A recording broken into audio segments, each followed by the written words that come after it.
WWE पूरी तरह पैसों के पीछे पागल हो गई है। चलिए मैं बताता हूँ आखिर हुआ क्या है। डब्ल्यूडब्ल्यूई अपना रेसलमेनिया 43 करवाने वाली है सऊदी अरेबिया के अंदर। सऊदी अरेबिया का जो प्रेस है उन्होंने एक आउटलेट रिलीज किया, जहाँ पर वहाँ के चेयरमैन अथॉरिटी ऑफ जनरल ने ये कहा कि डब्ल्यूडब्ल्यूई रेसलमेनिया 43 वहाँ पर होने वाली है 2027 के अंदर, और ये चीज़ें काफ़ी कंफर्म है और उन्होंने इस चीज़ को डिलीट भी कर दिया। और इसके तुरंत बाद ही PW इंसाइडर ने ये कंसिडर किया कि ये चीज़ें काफ़ी रियल है। और एक और रिपोर्ट सामने निकल कर आई कि डब्ल्यूडब्ल्यूई का रेसलमेनिया करवाने का प्लान था सऊदी अरबिया के अंदर, लेकिन वो 1 साल बाद था, यानी कि 2028 में। लेकिन वहाँ के प्रेशर के चलते डब्ल्यूडब्ल्यूई को 2027 के अंदर ही रेसलमेनिया को करवाना पड़ेगा। इतना होते ही और भी ज़्यादा रिपोर्ट्स निकल कर सामने आई, जहाँ पर उन्होंने कहा कि सऊदी अरब पानी की तरह पैसा बहाने वाली है डब्ल्यूडब्ल्यूई के अंदर, और उनके कुछ पसंदीदा मैचेस है जिन्हें सऊदी अरब देखना चाहती है, उनके लिए वो कुछ भी करेगी भी। सऊदी अरब की डिमांड है कि उनके लिए काफ़ी तगड़े मैचेस बुक किए जाए और पुराने से पुराने डब्ल्यूडब्ल्यूई लेजेंड्स को वापस लेकर आए सऊदी अरबिया के रेसलमेनिया शो के अंदर,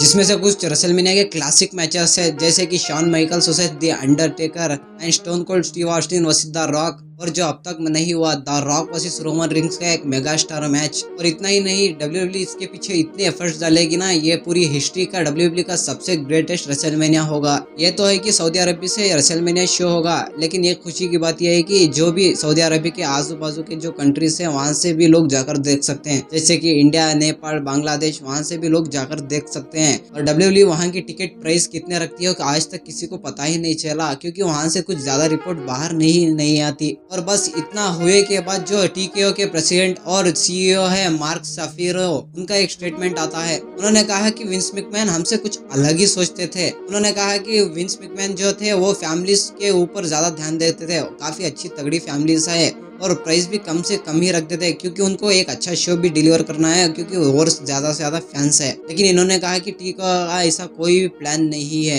और TKO ज्यादा से ज्यादा टिकट प्राइसिंग रखेगी, और जब हाइप इतनी है तो प्राइस भी बनता है करके ऐसे इन्होंने ऐसा कहा। इन्होंने कहा कि UFC की जो टिकट प्राइस है वो काफी ज्यादा है WWE से, और UFC की ग्रोथ भी ज्यादा है, और ये सोच रहे हैं कि ये UFC और WWE की जो टिकट प्राइस है उसको एकदम सेम ही रखेंगे। जिस हिसाब से इनकी बातें चल रही है ना, उस हिसाब से कह रहे हैं कि जो लोग टिकट अफोर्ड नहीं कर सकते वो गरीब है। डब्ल्यूडब्ल्यूई पता नहीं क्या करेगी इस रेसलमेनिया के अंदर, और डब्ल्यूडब्ल्यूई की तरफ से ही कुछ देर में आ जाएगा WWE officially announce the WrestleMania 43 in Saudi Arabia. आपको ये वाली चीज देखने को मिल जाएगी जल्द ही।